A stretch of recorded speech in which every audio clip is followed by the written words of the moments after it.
ബിസ്മില്ലാഹി അൽഹംദുലില്ലാഹ് അല്ലാഹുമ്മ സ്വല്ലി വസല്ലിം അലാ നബിയിനാ മുഹമ്മദ്.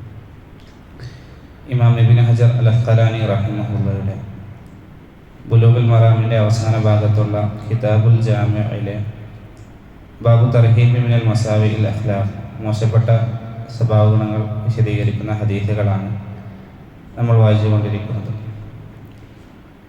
അടുത്തതായിക്കൊണ്ട് മഅഖിബ് ഇബ്നു യസാർ റളിയല്ലാഹു അൻഹു ഉദ്ധരിക്കുന്ന ഒരു ഹദീസ്, പ്രവാചകൻ സല്ലല്ലാഹു അലൈഹി വസല്ലമ പറയുന്നതായിക്കൊണ്ട് അദ്ദേഹം കേട്ട ഒരു ഹദീസ് പറയുകയാണ്. മാ മിൻ അബ്ദിൻ യസ്തദീഹി ലഹു റഅയതൻ യമൂതു യൗമ യമൂത്ത്. അല്ലാഹു സുബ്ഹാനഹു വ തആല തൻ്റെ അടിമക്ക്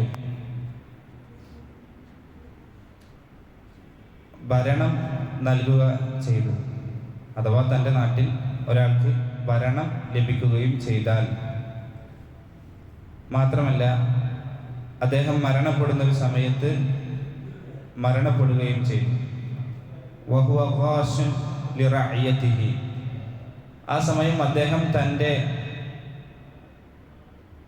കീഴിലുള്ള ആളുകളോട് വഞ്ചിക്കപ്പെടുന്ന, അവരെ വഞ്ചിക്കുന്ന രീതിയിലാണ് മരണപ്പെട്ടത് എങ്കിൽ ഇല്ലാ ഹറമല്ലാഹു അലൈഹിൽ ജന്ന, അദ്ദേഹത്തിന് ഹറമല്ലാഹു അലൈഹിൽ ജന്ന, സ്വർഗം അയാൾക്ക് അല്ലാഹു സുബ്ഹാനഹു വ തആല ഹറാമാക്കിയിട്ടുണ്ട് എന്നാണ്.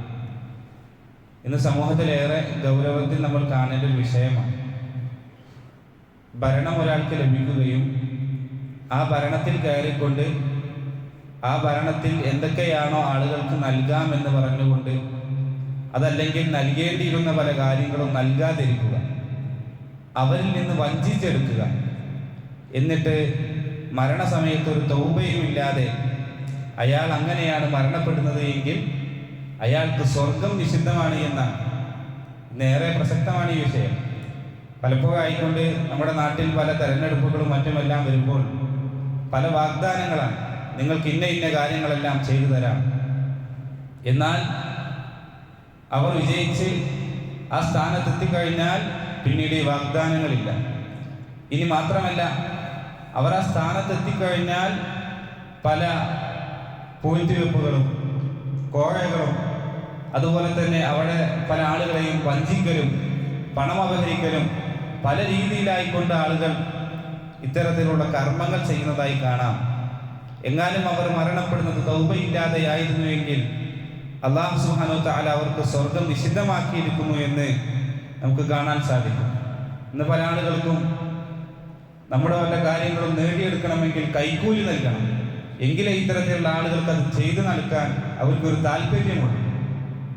ഒരു കാര്യവുമില്ലാതെ അനർഹമായിക്കൊണ്ട് ആളുകളിൽ നിന്ന് നേടിയെടുക്കുന്ന സമ്പത്ത്, അതിനാണ് കൈക്കൂലി എന്ന് പറയുന്നത്. പ്രവാചകൻ സല്ലല്ലാഹു അലൈഹി വസല്ലം പറഞ്ഞതായി നമുക്ക് കാണാൻ സാധിക്കും. ലഅന റസൂലുള്ളാഹി സല്ലല്ലാഹു അലൈഹി വസല്ലം, പ്രവാചകൻ സല്ലല്ലാഹു അലൈഹി വസല്ലം ശപിച്ചിരിക്കുന്നു എന്നാണ് അർറാശി വൽ മുർതശി, കൈക്കൂലി കൊടുക്കുന്നവനെയും അത് വാങ്ങുന്നവനെയും, അത്തരത്തിലുള്ള ആളുകളെയെല്ലാം അല്ലാഹു സുബ്ഹാനഹു വ തആല ശപിച്ചിരിക്കുന്നു എന്നാണ്. അങ്ങനെയാണെങ്കിൽ സഹോദരങ്ങളെ, ഇന്ന് സമൂഹത്തിൽ നമുക്ക് പല കർമ്മങ്ങളും ഇന്ന് ചെയ്തെടുക്കാൻ വേണ്ടി കൈക്കൂലി നടക്കാതെ, അത് കൊടുക്കാതെ അത് നേടിയെടുക്കാൻ പറ്റാത്തൊരവസ്ഥയായിട്ടുണ്ട്. ഇപ്പം എന്ത് ചെയ്യും? പണ്ഡിതന്മാരായിട്ടുള്ള ചർച്ച ഉള്ളതാണ്.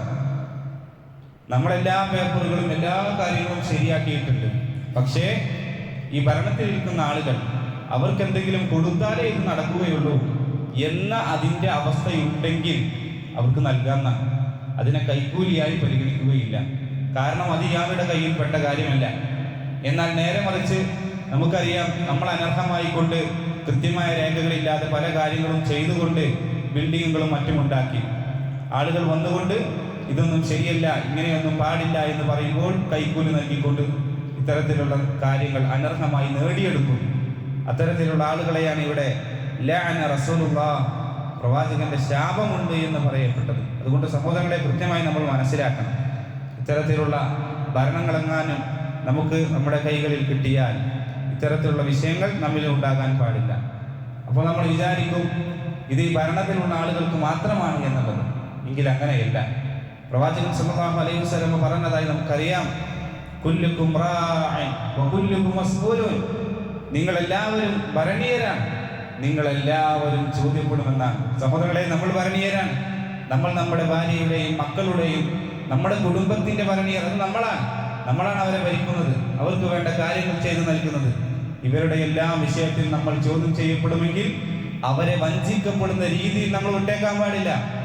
ഇന്ന് പല സമൂഹത്തിലും പല ആളുകളും മക്കളുടെ വിഷയത്തിൽ യാതൊരു വിധത്തിലുള്ള ഒരു ബോധവുമില്ലാതെയാണ് നടക്കുന്നത്. മക്കൾ എങ്ങനെ നടക്കുന്നു?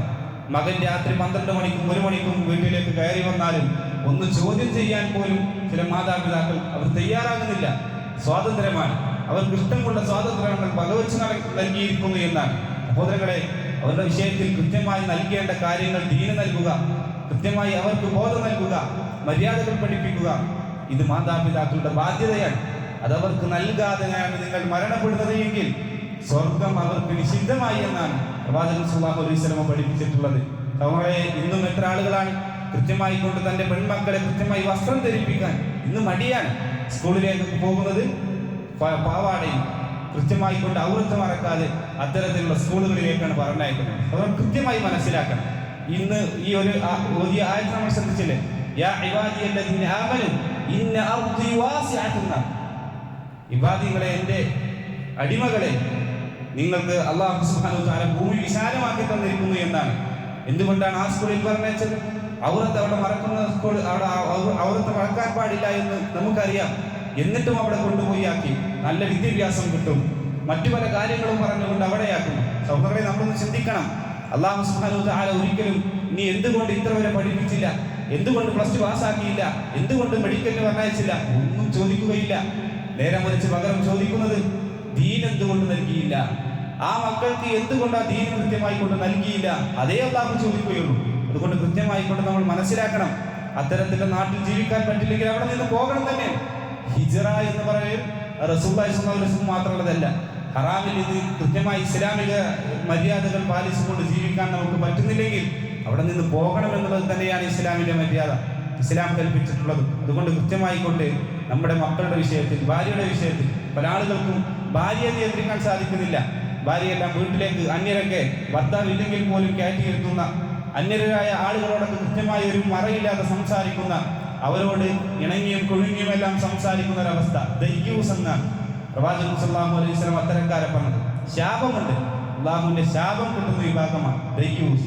കൃത്യമായി അവർക്കിടയിൽ ഒരു മറയില്ലാതെ അത്തരത്തിൽ പറയപ്പെടുന്ന ആളുകൾ, അത്തരത്തിൽ പ്രവാചകൻ സല്ലല്ലാഹു അലൈഹി വസല്ലം പറഞ്ഞിട്ടുള്ളത് അവർക്ക് ശാപമുണ്ട് എന്നാണ്. അതുകൊണ്ട് നമ്മുടെ കീഴിൽ വരുന്ന ഇത്തരത്തിലുള്ള ആളുകളെയെല്ലാം കൃത്യമായി കൊണ്ട് നമ്മൾ നിയന്ത്രിക്കണം, അവർക്ക് കാര്യങ്ങൾ നൽകണം. എല്ലാ ഭൗതികപരമായ എല്ലാ കാര്യങ്ങളും നൽകി, വിദ്യാഭ്യാസം നൽകുന്നുണ്ട്, സൗകര്യങ്ങൾ നൽകുന്നുണ്ട്.